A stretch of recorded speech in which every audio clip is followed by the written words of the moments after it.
السلام علیکم، آپ دیکھ رہے ہیں معلومات کی دنیا اور میں ہوں کامران۔ واقعہ کربلا میں آج میں آپ کو بتاؤں گا شہزادہ قاسم کی شہادت کا واقعہ۔ حضرت عباس علمدار کی لاش کو دفن کرنے کے بعد امام عالی مقام واپس خیمے میں تشریف لاتے ہیں اور جنگ کی تیاری کرنا شروع ہی کرتے ہیں کہ حسن کا لال شہزادہ قاسم دست بستہ آپ کے سامنے آ کر کھڑے ہو جاتے ہیں اور عرض کرتے ہیں کہ چچا جان، کیا میں اہل بیت میں سے نہیں ہوں؟ تو آپ نے فرمایا، بیٹا کیوں نہیں؟ حضرت قاسم نے فرمایا، پھر مجھے شہادت کے مرتبے حاصل کرنے سے کیوں محروم کیا جا رہا ہے؟ آج اگر میرا باپ ہوتا تو آپ ایسا نہ کرتے۔ چچا جان، مجھے بھی میدان جنگ میں جانے کی اجازت دے کر اپنے سخی ہونے کا ثبوت دیں۔ جگر گوشہ رسول نے حسن کے لال کو سینے سے لگایا، آنکھیں اشکبار ہو گئی اور آپ نے فرمایا، بیٹا تمہیں دیکھ لیتا ہوں تو بھائی حسن کی صورت سامنے آ جاتی ہے۔ تم میرے بھائی کی نشانی ہو۔ تمہارے باپ نے آخری وقت تمہارے حق میں مجھے وصیت کی تھی کہ حسین، یہ میرا بیٹا قاسم تمہارے پاس میری امانت ہے، اس کا خیال رکھنا۔ تو بیٹا قاسم، میں تمہیں کیسے اجازت دے دوں؟ اپنے بھائی کی امانت میں خیانت کیسے کروں؟ جاؤ بیٹا، آرام کرو اور اپنے چاچا جان پر رحم کرو۔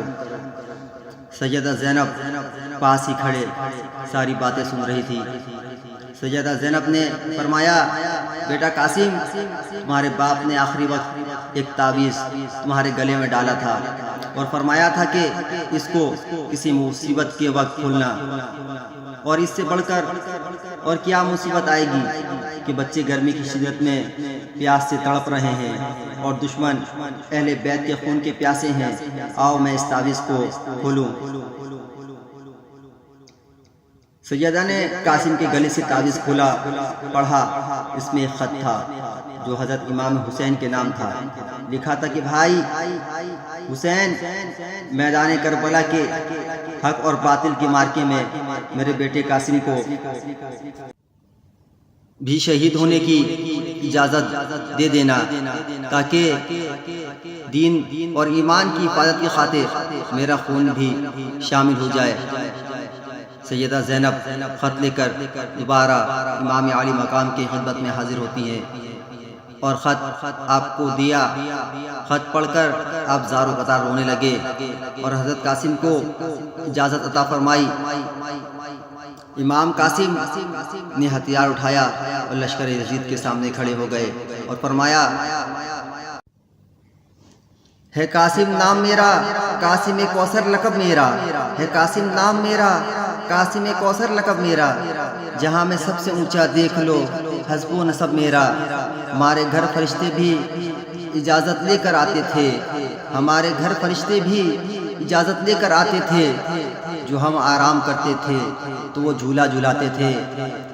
ہوا کیا آج جو میں 3 دن سے بھوکا پیاسا ہوں، ہوا کیا آج جو میں 3 دن سے بھوکا پیاسا ہوں، مگر یہ جان لو پھر بھی محمد کا نواسا ہوں، مگر یہ جان لو پھر بھی محمد کا نواسا ہوں۔ میں آیا ہوں تمہارے سامنے ایمان پر مرنے، میں آیا ہوں تمہارے سامنے ایمان پر مرنے، نبی کی شان پر مرنے، علی کی آن پر مرنے۔ امام قاسم نے یزیدی لشکر کو للکارا، ہے کوئی جو میرے مقابلے میں آئے؟ عمرو سعد نے جب آپ کو دیکھا تو بول اٹھا، بہادرو خبردار، یہ علی کا پوتا اور حسن کا بیٹا ہے، ایک ایک ہو کر اس کے مقابلے میں نہ جانا۔ آپ نے 3 بار یزیدی لشکر کو للکارا مگر کسی کی ہمت اور جرأت نہیں ہوئی کہ کوئی آپ کے مقابلے میں آئے۔ پھر آپ خود لشکر یزید پر حملہ آور ہو گئے اور ایسی شان حیدری دکھائی کہ فرشتے بھی مرحبا پکار اٹھے۔ آپ جس طرف بھی رخ کرتے لشکر یزید کی صفیں لوٹ دیتے۔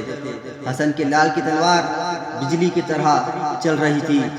عمرو سعد نے امام حسین کے لال کا یہ انداز جنگ دیکھا تو گھبرا کر چلایا، اے شام اور عراق کے بہادروں، آج تمہاری جرت کہاں غارت ہو گئی؟ تم میں سے کوئی اٹھے اور قاسم کو قتل کرے۔ اس کے انداز جنگ اور اس کی جرت اور شہ سواری سے پتہ چلتا ہے اگر یہ 3 دن کا بھوکا اور پیاسا نہ ہوتا تو اس کی تلوار ہم سب کا خاتمہ کر دیتی۔ اور پھر ازرق سے کہا کہ اس لشکر یزید میں تم سے زیادہ بہادر اور تجربہ کار کوئی نہیں، تم قاسم کے مقابلے میں جاؤ۔ ازرق نے یہ کہہ کر انکار کر دیا کہ اس بچے سے لڑنا میری شان کی توہین ہے، اس کے لیے میرا بیٹا ہی کافی ہے۔ ارزق کا بیٹا بڑی ہی تکبر اور غرور سے نیزہ ہوا میں لہراتا ہوا میدان میں آیا اور حضرت قاسم کو آواز دی کہ ہمت ہے تو میرے سامنے آ۔ حق اور باطل کی 2 تلواروں کے جھنکار سے فضائیں کربلا گونج اٹھی۔ حضرت قاسم نے نیزہ مارا جو اس کے ٹانگ پر لگا، وہ لڑکھڑاتا ہوا گھوڑے سے گر پڑا۔ حضرت قاسم فوراً گھوڑے سے اترے اور اس کے لمبے لمبے بالوں کو اپنے ہاتھوں میں لپیٹ کر اور گھما کر اسے زور سے زمین پر مارا۔ اس کی ہڈیاں اور پسلیاں ٹوٹ گئی اور اس کی قیمتی تلوار کو پکڑ لیا۔ پھر ارزق کا دوسرا بیٹا آیا، اس کو بھی آپ نے واصل الجہنم کر دیا۔ پھر تیسرا اور چوتھا بیٹا آیا، اس کو بھی آپ نے واصل الجہنم کر دیا۔ ارزق یہ دیکھ کر غصے سے پاگل ہو گیا، وہ آپ کے مقابلے میں میدان میں آ گیا۔ ہاشمی جوان نے تلوار اٹھائی تو ارزق دیکھ کر کہنے لگا، قاسم یہ تلوار تو میری ہے، تمہارے ہاتھ کہاں سے آ گئی؟ حضرت قاسم نے فرمایا، تمہارا پہلا بہادر بیٹا دے گیا ہے۔ پھر حضرت قاسم نے ازرق سے فرمایا کہ تم بڑے بہادر اور شہ سوار ہو، اور تمہاری بہادری اور شہ سواری کی دھوم تو شام اور عراق میں ہے، مگر تم اتنے بے وقوف ہو کہ گھوڑے کی تنگ کا بھی ہوش نہیں۔ ارزق دھوکا کھا گیا اور شرمندہ ہو کر گھوڑے کی تنگ کو دیکھنے کے لیے نیچے کو جھکا تو حسن کے لال نے فوراً تلوار اٹھائی اور ارزق کی گردن پر ماری اور سر تن سے جدا ہو کر زمین پر گر پڑا۔ ابھی تک حضرت قاسم کے جسم پر ایک خراش تک بھی نہ آئی تھی۔ اور پھر لشکر یزید کی طرف دیکھا تو سامنے عمرو سعد نظر آیا۔ اس کو قتل کرنے کے ارادے سے آپ لشکر یزید میں گھس گئے، لیکن چاروں طرف سے دشمنوں نے آپ کو گھیر لیا اور تلواروں برچھوں کی بوچھار سے آپ کا جسم لہو لہان ہو گیا۔ اور پھر شیش بن سعد نے آپ کے سینے پاک میں نیزہ مارا جو آپ کے سینے سے پار ہو گیا۔ آپ زخموں سے چور چور ہو کر زمین پر تشریف لے آئے اور پکارا، یا امام مجھے سنبھالنا۔ امام عالی مقام نے قاسم کی آواز سنی تو بے تاب ہو کر قاسم کی جانب دوڑے، دیکھا تو شہزادہ قاسم خاک و خون میں تڑپ رہا ہے۔ اس طرح آپ نے جام شہادت نوش کر لیا۔ انا للہ و انا الیہ راجعون۔ لاش کو لے کر کندھے پر اٹھایا، خیمے میں لے کر آئے اور اپنی جھولی میں رکھ کر زاروں قطار رونے لگے۔ آپ دیکھ رہے ہیں معلومات کی دنیا اور میں ہوں کامران۔